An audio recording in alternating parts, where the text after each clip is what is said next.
حدیث شریف میں آتا ہے کہ آپ نے فرمایا من المفلس، غریب کون ہے؟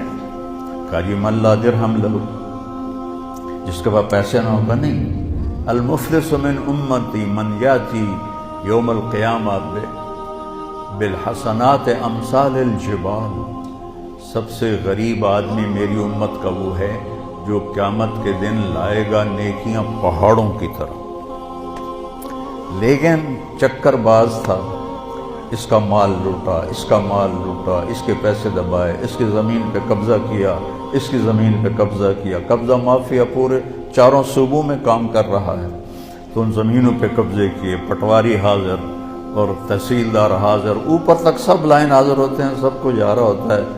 کیسے دھوکے میں پڑے ہوئے یہ لوگ، یہ پاگل جانتے نہیں کہ جو موت آتی ہے تو آدمی زیرو ہو جاتا ہے۔ جو کچھ یہ بے وقوف حرام راستوں سے بنا رہے ہیں، لوگوں کے مال لوٹ کے بنا رہے ہیں، یہ برباد ہو جائیں گے مرتے وقت، ان کا مرنا مشکل ہو جائے گا۔ تو وہ کیا ہوگا؟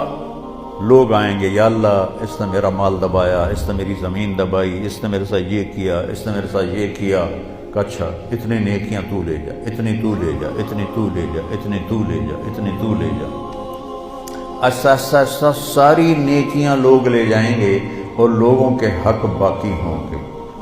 کہیں گے یا اللہ ہم نے بھی اس سے لینا تھا، اب اس کی نیکیاں تو ہیں کوئی نہیں، تو اللہ تعالیٰ کہے گا انہوں نے جو گناہ کی ہیں اس کے سر پر ڈالو۔ اور وہ دوسرا آیا جی میرا حق بھی ہے کہ اپنے گناہ اس پہ ڈالو، میرا حق بھی ہے کہ اپنے گناہ اس پہ ڈالو، یہاں تک کہ گناہوں کا پہاڑ اکٹھا ہو جائے گا اور ساری نیکیاں کر کے جہنم میں گرا دیا جائے گا۔